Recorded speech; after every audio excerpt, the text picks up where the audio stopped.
or there's a method we teach where we say we don't punish for mistakes, we punish for rebellion. I mean, just for anyone moving to Canada, it's a different society. It's good to, I'd say the first thing is to find communities where you can assimilate. If you're religious, find a church, make friends, talk to them. Nigeria is catching up. We believe Nigeria will catch up soon. Are you laughing in unbelief or disbelief? Hope. I'm laughing in hope. In hope. I didn't realize that the biggest preparation was the mental one. I heard one quote that said, you may have, 99 problems, right? But when you have major health problems, those 99 problems go away and you only have one problem. Yeah. I used to do a lot of wedding photography over the years. And I remember 2 or 3 years ago, my daughter was pretty young and I did weddings almost, if not every weekend in that summer, that year. She came to me, she said, Daddy, I just knocked down the filter, but it's okay because we can pick it up. It's just a mistake. I'm paraphrasing, but the way she spoke to me about it was the way we usually talk to her about when she makes a mistake. She knocks something down and she means easier, because in Nigeria, maybe now things are changing, but when I was a lot younger, we grew up as a community. We did about going to university, and the amount of now I know there were bad advice. The amount of bad advice I got to study, telling me, "Oh, you're a black man in Canada, you can't study architecture." You remember architecture for you remember how we were in architecture. Yeah. School, right? Yeah. I'm not against certain ways of discipline. I think the best ones are the hardest ones.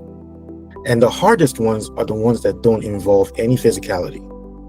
Gotcha. They're not that easily. I ordered Uber Eats, and I ordered food for myself and my wife. And guess what? The first time ever, Uber Eats got my order wrong. They changed my order and gave me some other person's order. And it was just, I don't know if you've heard of what are they called? I've forgotten the name, but it's like tapioca in a drink. So it's just a drink. And I don't even like that drink in the first place. So when the Uber guy gave me the drink, I almost started to cry. I was always thinking about the finance. And now the government of Ontario is reducing the cost. But prior to when I became a dad, daycare for the really young ones was close to $2,000 a month. There's a program where if you contribute into a specific type of savings or investment accounts, I think $300, they match it. So if you put 300, they'll add 300, something like that. Another difference in terms of actual parenting itself is the modes of discipline.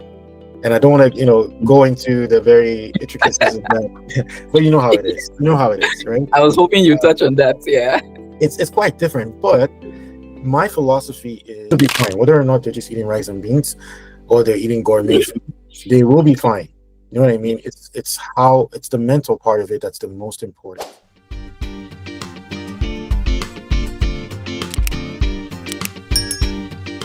Hello, everyone. You're welcome back to my podcast, The Diary of a Young Father. My name is Yakub Elamise, and for the OGs, those who keep coming back again, thank you so much. And for those just joining us for the very first time, I say a big welcome to you. This is the maiden edition of my interview sessions, right? And I'm excited to have a real G on the call. Osahon Oluwole, aka Osken 101, right? We're very close friends in secondary school. And then, of course, it's my fault. I didn't manage the relationship well. And then we lost touch for a while. But I reached out to him to ask if I could have this call with him. And he obliged gracefully. So thank you, Osahon, for joining us. And Osahon is joining us from Canada, by the way. All right, Osahon, say hi to our people. Hello, our people. So as Yakub, we'll call him Yakub. I know his name is Elamise, but as Yakub said, my name is Osahon Oluwole, and we've been friends for what now? Maybe 20 years? Over 20 years? Maybe a little bit over 20 years. Time flies. I know Yakub looks like he's 20, 25, but I've been friends for that amount of time. Yeah. And so a little bit about myself. I've been married for about 5, going on 6 years now. and I have two children. The oldest one will be 4 this summer, I think June, and my second child, he just turned 1 about 2 months ago. So that's a little bit about myself. All right. So tell us. This podcast is all about young fathers. So tell us, how did you feel when you first became a father? Okay, so there's a story there. Hopefully not too long, but overwhelmed and exhausted. So, when leading up to becoming a father, like throughout the pregnancy, there's the preparations, especially when it's your first time, you're going to classes, and I went to most of the classes with my wife. You're learning certain things for the, before and after pregnancy. So it's exciting. You're purchasing things to use for, the crib, the stroller, different things for the baby. The preparation is fun. It's exciting. You're looking forward to something.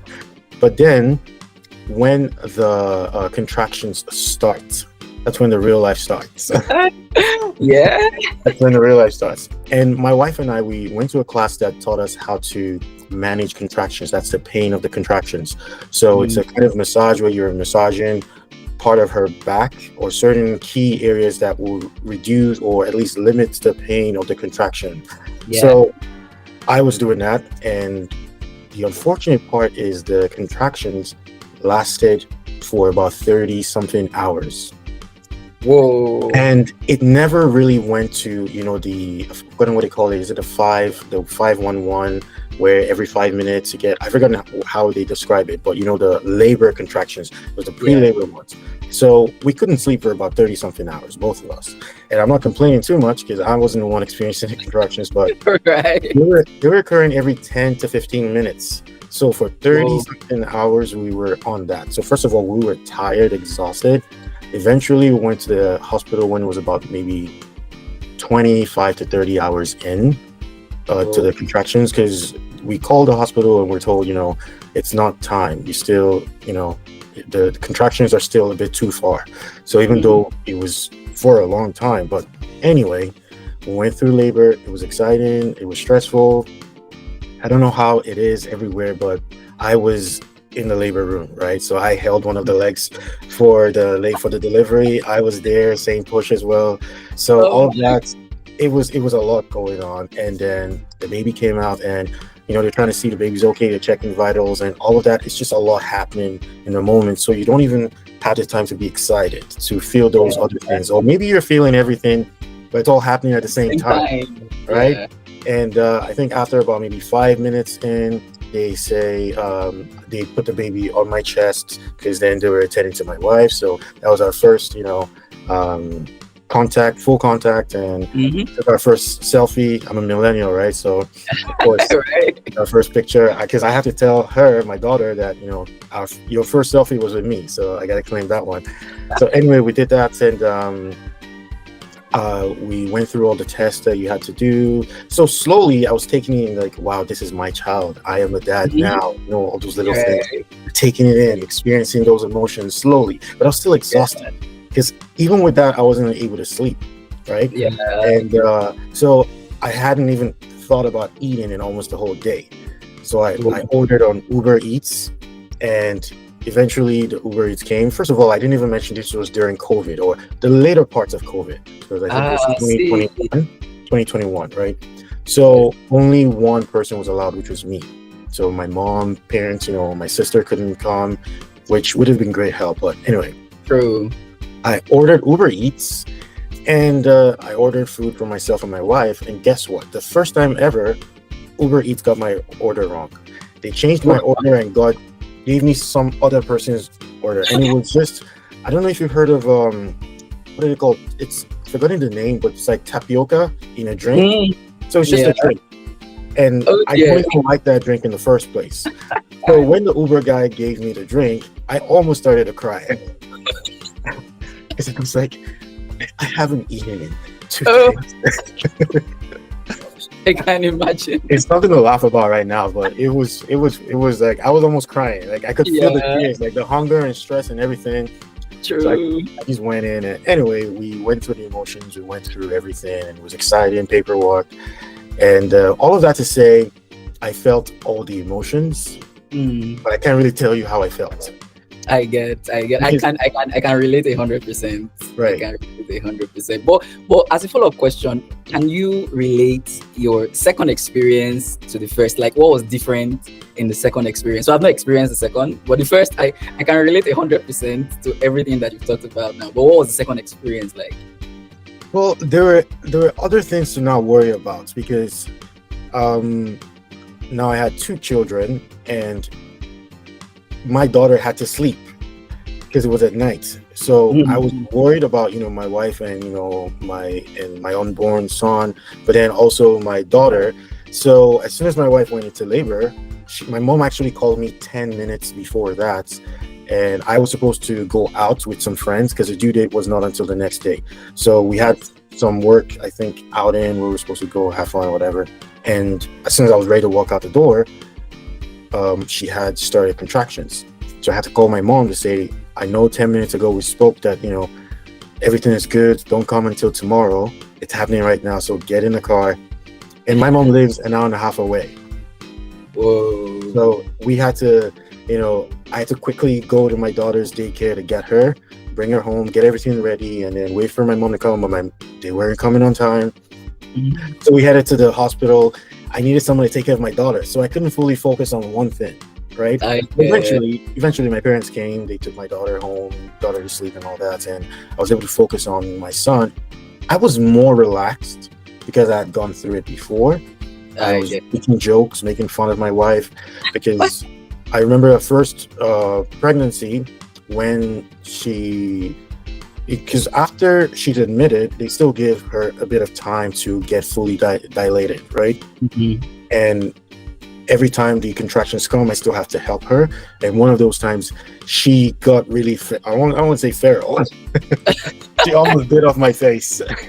So anyway, during the second one, I was making fun of her. I was able to tease her during the contractions, but still help her with the massages and everything. And yeah, but it was more relaxing. It was.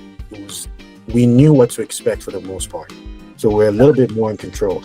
When it's your first time, you don't get a manual on everything. But, Right. it's hard to know what to expect. Even though you've seen it in the movies, it's not the same thing, right? So Yeah. I would say the second one was easier to navigate because my kids are 2.5 years apart. So Mhm. even though 2.5 years is still a while, I was Yeah. able to, recall a few things, remember what to expect, how to feel, how to manage those things. The things I didn't prepare for, I was, able to put those in place.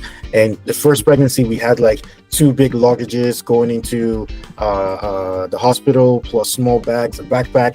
I think we just had one backpack and one small bag for the second one. So Right. we know it's not that serious in terms of what to pack and everything, right? So I would say it was more relaxing. A lot of things were expected, and the actual delivery was just as smooth, if not better. Everything Interesting. happened quickly and smoothly, and yeah, that's what I'd say about the second one. All right. Good stuff. Good stuff. Interesting Yeah. stuff right there. So let's now move to parenting. Mhm. Right. So, what are some of the major differences you've noticed between parenting in Canada and Nigeria? Okay, so it's I only experienced parenting as a child in Nigeria, right? Mm. Or by observing other parents. Yeah. And some of the main differences are that I can say is it's easier because in Nigeria we maybe now things are changing, but when I was a lot younger, we grew up as a community. We did Mm. things together. You would see aunties and uncles, you know, coming in, going out. So you always had people available to support. There was a support system. There was a True. village. They say it takes a Yeah. village to raise a child. That village Exactly. existed, right? That's one of the biggest differences. Here we have to do a lot of things by ourselves. I do have my parents here. I have my sister here, but they live an hour and a half away. So it makes things difficult for, and everyone's working. So it's hard to have that. I had to, make sure my mom took 2 weeks off of work to come, do the omugo, right? Uh, For both of my kids. So it's hard to have that flexibility. That's one of the biggest difference. Um, Another difference in terms of actual parenting itself is the modes of discipline. And I don't want to, go into the very intricacies of that, but you know how it is. You know how it is, right? I was hoping you touch on that. Yeah. It's quite different, but my philosophy is I'm not against certain ways of, discipline. I Mhm. think the best ones are the hardest ones. And the hardest ones are the ones that don't involve any physicality. Because Gotcha. they're not that easily effective. You have to say things the right way. You have to have a proper plan. Kids will not listen to you. They're kids, right? Yeah. They may or they may not listen to you. So I think that's the hardest one, but I think it's the best one for the long run, because it doesn't come with certain things that you have to, certain sort of trauma that you didn't have to go to therapy for, or even if you don't believe in therapy, you have some unresolved trauma that you don't really even know you have. That's then showing up when you're parenting your own children. Right. Yeah. So that's what I believe in. I've always believed in it. I've never seen it as I think it's a lack of control in my opinion. But some people say, spare the rod, spoil the child. I ain't judging anybody. It's just I think that's the easy way out in my opinion. It's harder when you're not going that route. But that's a major difference, because even though it does happen, you don't see it as often. Mm. Right. And luckily for me, I can see that my modes of parenting is actually, it's paying off. I'm seeing the results in my daughter. My son is 1, so I can't really tell anything. He doesn't listen anyway. So Yeah. but my daughter, I can see the fruits of our labor, my wife and myself. So that's another one. Another one for parenting that's in here is resources are abundant. Mm. I live in Ontario, right? That's where Toronto is situated, and I think the motto for, is it Ontario? I think is yours to discover. So as long as you actually look for the resources, you most likely will find resources that will cater to you in your situation and help you. So there are resources for parents that help you to, whether or not you're looking for financial assistance or whatever sort of assistance, resources are available. So those are some positives that I would say, I'm not saying there are no resources in Nigeria, but from my personal experience, they're more abundant here and more accessible here. So I'd say those are the main differences. All right. Thank you for that. So, what was the biggest adjustment you had to make as a father in Canada? So I know you sort of touched on it in terms of discipline, but are there other adjustments that you had to make as a father? I think the biggest one is time. When you become a parent, your time is you no longer live or work on your own time. And let me actually take that back.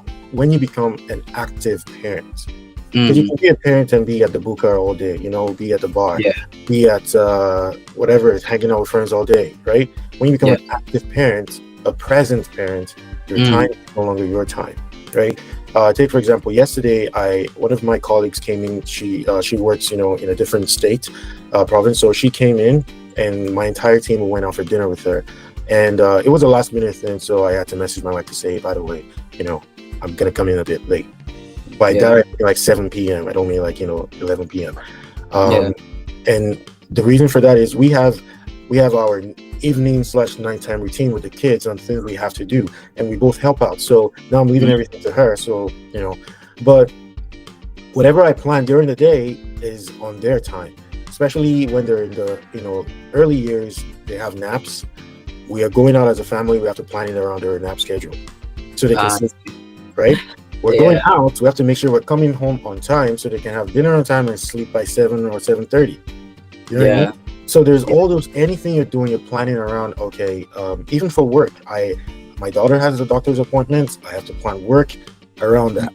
So my schedule is no longer based on me. I have to organize it based on the kids primarily. So that's been the main thing. Even when they didn't sleep through the night, my sleep schedule was based on how they slept. Time was the biggest thing, because it affects everything you do, whether it's your sleep, your daily routines, everything you do is affected. So I think that's the biggest one. I remember when my son, who is now 14 months, when he started to sleep through the night. So I went through the night from 7 p.m. to 7 a.m. My wife and I, the first night, we were just sitting in bed like, what do we do with all this extra time? Like, is this life? It felt so surreal. It was, what is going on? What do we do with all this extra 10 hours? You know what I mean? Because he doesn't sleep through the night, so we'll have to take turns, like, rocking him to sleep, getting him back to sleep. If you try for a long time, you're like, your turn. And then the next person goes in, you try again. So, but anyway, that time is the biggest thing, right? Clear, and I can clearly relate. So I work remotely too, and my wife also works remotely, so we're in for it. So I have to take turns, even when I'm handling meetings. Sometimes now she's walking, Audrey, my daughter, so she Yeah. could walk up to me when I'm having meetings, and I'm like, oh my god, madam, please help me here. So No. I can really relate. So let's move to stress. Canada is a fast-paced country. We all know things move fast. Nigeria is catching up. We believe Nigeria will catch up soon. Are you laughing in unbelief or disbelief? Hope. I'm laughing in hope. In hope. All right. Yeah. Yeah. So how do you deal with parenting stress in a fast-paced country like Canada? In Nigeria, it's crazy. So I want to hear your point of view. Well, like you said, it's my point of view because I can't tell you how my neighbors deal with their stress. That But I would say it's ensuring that you carve out a little bit of me time, whether or not it's just to be on Netflix, whether or not it's Zen time, whether or not it's extra sleep, whether or not it's having a hobby, you're playing soccer, you're playing video games, you're whatever it is. It's having that one thing that's different from your actual core life, being your family and work. Having that thing, it helps distress. But in my case, the most important thing has been having a supportive partner, right? And it goes both ways, because when it comes to raising the little ones, there are lots of stressful moments, especially when you're not getting enough sleep. It adds to it. But we're able to, and I would say, before I say we're able to support each other, when I see some parents or some individuals look at their partners and they don't help their partners distress when they need to, I keep thinking, do you really like your partner? Because they need help, and it's your family. You should step in. So we have that understanding that, you know what, this person needs, they're overwhelmed right now. It's like wrestling, right? You're in the ring, you're fighting for your family, you're getting beat down, you try to tap out the other person and come in, and you go out, right? That's how we do it. Sometimes we're both in the ring together, sometimes one person is in. So that support, constant support, we do things together. We make sure when it comes to the children, we're both in line, we're both in tune, we communicate to make sure we're on the same page, but the support is there. At the end of the day, we talk to each other. If we got to talk crap about the kids, about how they weren't listening, we vent to each other about how one child was stubborn. That support is there from start to finish. That's the biggest one, in my opinion. It's always been the case. I'm a very simple person, so I don't have any external sources of de-stressors. I think my wife has been the biggest one. It's just knowing that there's someone who has my back. Sometimes I'm putting in 150%. Sometimes I only have 10% to put in, and she's going the rest of the amount of cover for me. Sometimes she's on the other side where I have to do all of that. Just having that person there, I'll take the bit. I can't imagine how single parents go about this parenting stuff. Because honestly, I can't do it without my wife. Honestly, and I can boldly say she may find it hard to do without me too. Come on. throw a sprinkle of brag in there. A little bit, just a little bit. Amazing stuff. I can't help but agree with you totally. There's this thing that my wife and we do seasonally, right? We ask ourselves where our meters are at. So more like over 10. So if you're in 3, 2, 1, that there's trouble. Like, that's empty tank, right? Sometimes work could be so crazy and I'll enter the negative space, right? So there she knows that she has to walk on eggshells and then just cater to the baby. While some other times I'm even above 10. I'm 11 and I'm like, I'll feed her, I'll change her diapers, I'll bathe her and all, So having a supportive partner is a very big deal. And speaking about single parents, a whole lot, especially fathers, right? Fathers who cater to the children. I'm not sure I'll survive if my wife travels and leave the baby with me. I doubt. It's funny you say that, because my wife's driving next week and leaving both of them with me. So both of them with you are the father of the day or the year, right? Yeah, I have a ribbon somewhere that says that. So you're right.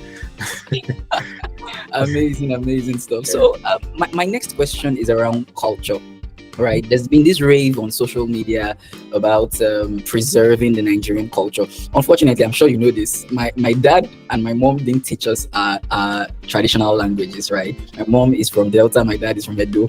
Yeah. None of them, right? Both of them decided not to teach us. So, but my wife can speak, and I've been begging her to speak this language. I don't care.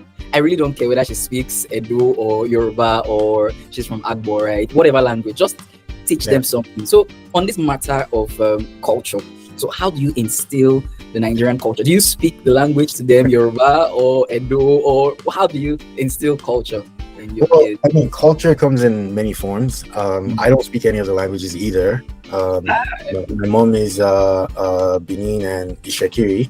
My dad is Benin and Yoruba. I don't speak either any of those three languages. So unfortunately, I can't when it comes to that. But my first name, my only official name, is a Benin name, right? And I was giving my name based on a specific reason. It wasn't just find a name. There was a story behind my name. So that's what I wanted to continue in terms of naming my children. Of course, my wife is not Nigerian, so I don't. In terms of should be first name, middle name, we were kind of like going back and forth on that, but we decided regardless they will have some Nigerian names, some Benin names. So both of my kids, the culture part is in the names to make sure they have some Nigerian, Benin specifically Benin. At least that's official, right? It's not something they can lose unless they change their names, which hopefully not, but it's there permanently. But in terms of the culture, I tend to create my own culture, even though it stems from the Nigerian culture. I want to create something that it's not just because it's a culture, it makes sense, it's good going forward. A lot of traditions that we pick up is because it's people before us did it, but was it good for us? Is it good for us? Did it make sense? Those are things that I focus on. And but in terms of being familiar with the culture, I am doing that by exposing them to the music, the arts, the people, right? To making sure they can interact with those different facets of the culture. But in terms of the language, unfortunately, that's not going to happen. My daughter is learning French and sign language. Neither of those are Nigerian. So I can't really say I'm doing well on that front, but I am certainly exposing her to as much of it as possible, just making sure she's aware of it. I got her a book that teaches her how to pronounce, it's like ABC in Yoruba. Cool stuff. I'd say that's the best I've done in terms of the language. I think that's a cool stuff. But I will certainly endeavor to do better, hopefully. All right. I think I should insist on that too. We've been talking about French and one of that foreign language.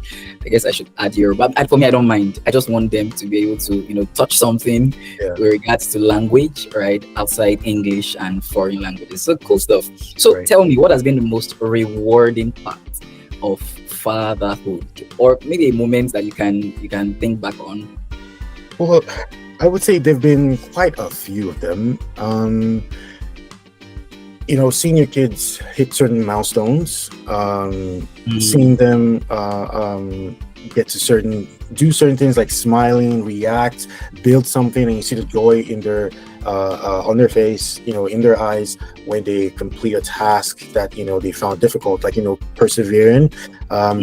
Those are those micro joys that you experience in fatherhood. Right? There's no destination in fatherhood. It's a journey, because it continues, and that's how I see it. So I always look at those little things there. But the biggest one in recent times, that I would say, is I remember I talked about parenting and the culture and the values trying to instill, and there's something that we teach, or there's a method we teach where we say we don't punish for mistakes. We punish for what's the word now? Is it behavior or rebellion? Yeah. Right? Making a mistake, it's a mistake. You're not being punished. When you keep making that same mistake, that's a habit. That looks like rebellion. That's when we punish. And I was, I think, doing something in my son's room, and my daughter was walking to his room, and she knocked something down, like the heater. It's like no, not a heater, like a filter, air filter. And she came to me. She said, "Daddy, I just knocked down the filter, but it's okay because we can pick it up. It was just a mistake." I'm paraphrasing, but the way she spoke to me about it was the way we usually talk to her about when she makes a mistake, she knocks something down that she didn't mean to. Oh, it's okay. You can pick it up. You can always pick it up. That, so she is already exhibiting our I don't want to say parenting values and methods. And I told my wife about it. I was like, I was so proud of her, the way she, she's only 3, and the way she's communicating and expressing herself in terms of like, she has such empathy. She can think beyond, just what's in front of her.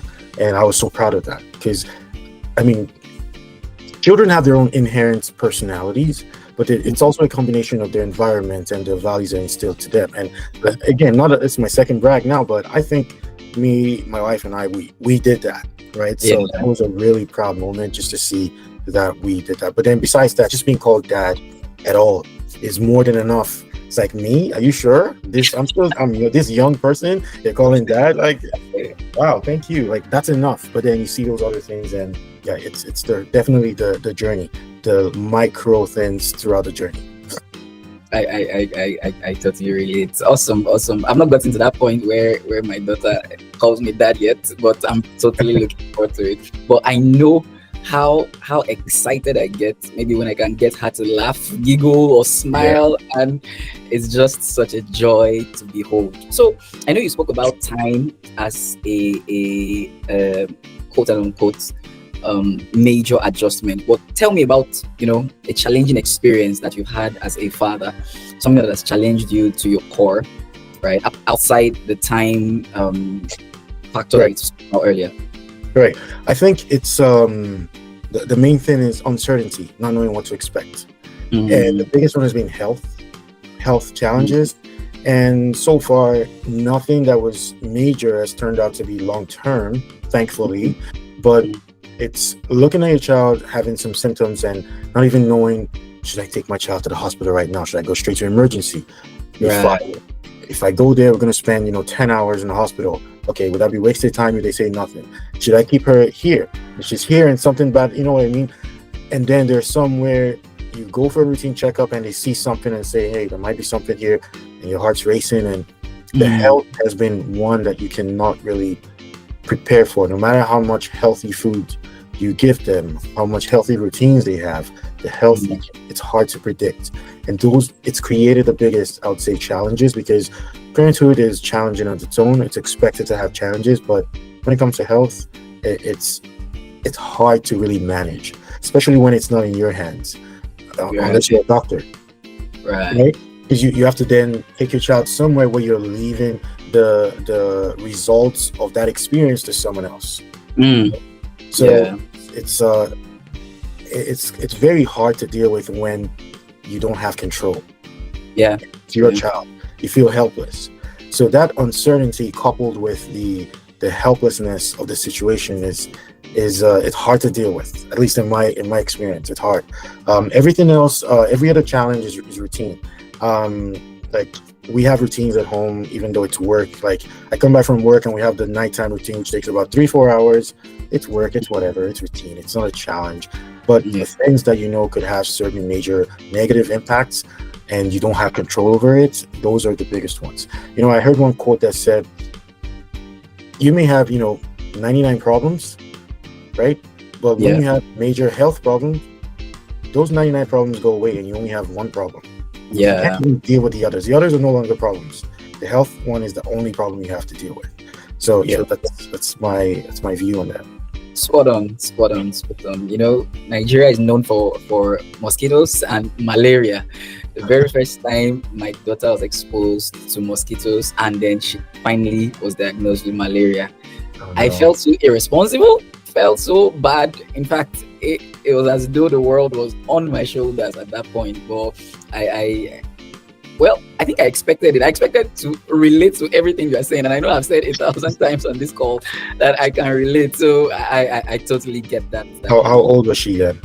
She was 9 months, I think. Oh, wow. Yeah, 9 months. It was a terrible experience. I think we spent the night at the hospital, and it was just a mess, a real big mess. I was so sorry for her. I was also pitying my wife, and it was a mess. Yeah, but we took a lot of preventive measures after then. In fact, my very first post on YouTube was about that experience, and then I highlighted certain things that young fathers could put in place, especially in Nigeria.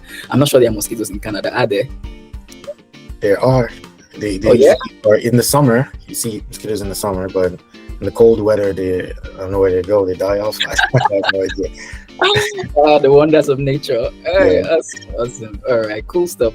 So yes, so we're coming to the end of this. So the final question I'll ask is, there are many fathers looking to relocate with their families and all. There are people seeking better opportunities, right? The term for it right now in Nigeria is jackpot, right? So what advice would you give a Nigerian father who's planning to raise kids in Canada? Because I have seen, not by direct experience, but learned experience, right, from other people, that culture shock sometimes takes Nigerians aback. And there's this saying that even politicians behave themselves when they're outside Nigeria. All right. So what advice would you give a young father who is planning on relocating to Canada? So just general broad ideas, just share. So there's a lot that I could say. I mean, just for anyone moving to Canada, it's a different society. It's good to, I'd say the first thing is to find communities where you can assimilate. If you're religious, find a church, make friends, talk to them, ask questions. If you have friends from, school that, whatever institution, whatever of education that you could, communicate with, just find societies that you can network with, learn from. You don't want to learn by experience at that stage, right? Yeah. You want to quickly learn, because there are opportunities to have a quick growth if you have the right knowledge, if you're the right information, right? So that's the first one. That's for anybody moving into a new place. It's easy to grow quickly if you have the right knowledge and information. There's abundance. It's just finding the right resources, the right people to talk to. It's the best thing. I always say, if you're going to school, make friends. Doesn't have to be close friends. Just people you can talk to, you can ask questions with. If it's church, if there's work, ask questions. Don't stay quiet. Don't suffer in silence. Learn quickly. If you're coming here and you already have a career, it's easy. I won't comment much on that, but it's easy to not relatively easy to get a job from prior to moving. I'm sure that's what will be expected, and get established before you even come here, because it is expensive, especially where I live. Cost of living is high. But besides just knowing about what to expect, asking around, joining communities, and making sure you're integrated properly into society, the right communities too. And I'll give you an example. When I moved to Canada, I was 18, I think, and I was just about to go into university, and the amount of now I know there were bad advice. The amount of bad advice I got to study, telling me, "Oh, you're a black man in Canada, you can't study architecture." You remember architecture for you remember how we were in architecture in school, right? Yeah. I didn't study architecture because of bad advice. And there were other directions. So it's having the right people to talk to, not just because they're related to you, whatever it is. And there are certain it's just having the wisdom to discern the right knowledge, right?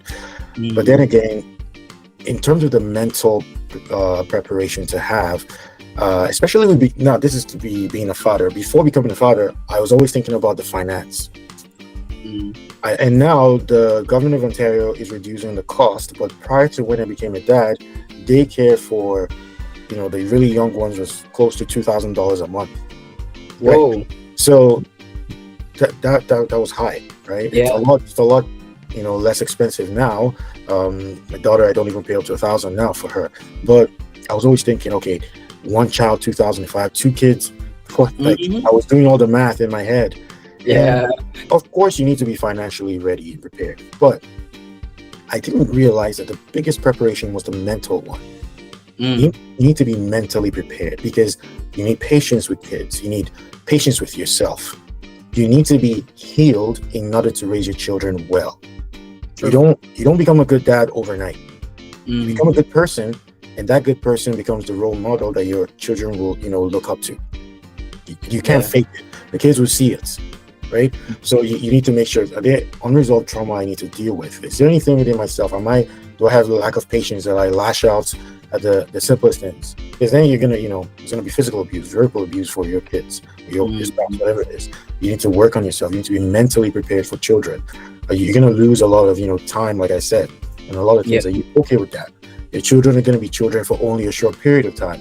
Are you willing to invest those 10, 12 years? Because, once they're teenagers, they don't even want to hang out with you anymore. Yeah. Friends. So your children really for about 10 to 12 years. It's a short period. Are you willing to make sure you're always present? You're always there for them within that period, right? That mental preparation is what I think they need to, prepare themselves. Am I just going to be a wallet, paying the bills for my children? Or am I actually going to be a dad? You know what I mean? Like an active dad to my children. What would they remember me for? That I was there for them. I was a present father, not just a father. I would say those are things that personally I prioritize. I used to do a lot of wedding photography over the years, and I remember 2 or 3 years ago, my daughter was pretty young, and I did weddings almost, if not every weekend in that summer, that year. It was either 2 or 3 years ago, probably 3 years ago, and I missed out on so much. Nowadays, I try not to, like, I'm almost even going to zero in terms of like my shoots or my involvement because of my family. Of course, you need to make sure financially you're still equipped, right? But that time, it's very important. And then with the finances as well, you need to invest in your children from the early days, even though it's as small as putting $10, $50 a month into some savings or investment accounts. Good thing for Canada helps. They encourage that, because there's a program where if you contribute into a specific type of savings or investment accounts, I think $300, they match it. So if you put 300, they'll add 300, something like that. So there are opportunities for that to invest in your children's future. It's just so being mentally prepared for those things as well, even though it's a financial activity or action. Having a mental preparation for it is something that will encourage you to do things that will put you in the right position for that. So it's a lot to say, but I mean, a lot of us didn't grow up wealthy, but we're okay today. But the people who didn't have the right, mindsets, values instilled into them, I don't know if they're probably menaces in society, whether or not they grew up wealthy. So that's more important in my book. So the kids will be fine, whether or not they're just eating rice and beans or they're eating gourmet food, they will be fine. You know what I mean? It's the mental part of it that's the most important. And that's what I prioritize. I prioritize time with my kids, my family. It's the most important for me. And I want to be there. I don't want to be just the bill payer. I want to be, the dad, not just the father, the dad as well. I know that's a long-winded answer for that question, but there's a lot of things to prepare. Being a man, being a father it's a responsibility that you need to work for. It's not a walk in the park. So it's expected that you have to do all of these things. Amazing, super amazing. Thank you so much. You touched on so many things. I've been a big fan of getting men to join communities, and I've seen how it is a game changer for me, right? From primary school I've been singing, and I've seen how, well, speaking about distressors, right? Being a part of the choir has been one of my major distressors. Of course, my wife is super amazing, supportive and all, but sometimes just leaving the home for that 1 hour, 2 hours to just sing, by the time I'm coming back, I'm fully recharged. And also, community is a big deal. So for my listeners and viewers, right, you heard the advice from someone who has been in Canada for a long time now. So Osahon, thank you so much for your time. It's been a very pleasurable experience having you and discussing with you. I'm looking forward to having you again some other time, where maybe we'll talk about something more specific or hyper specific related to men. Thank you so much, Osahon. Thank you very much. Thanks for having me. I really appreciate it. All right. So I promised and I delivered. See you all next time on this podcast. Bye. Peace.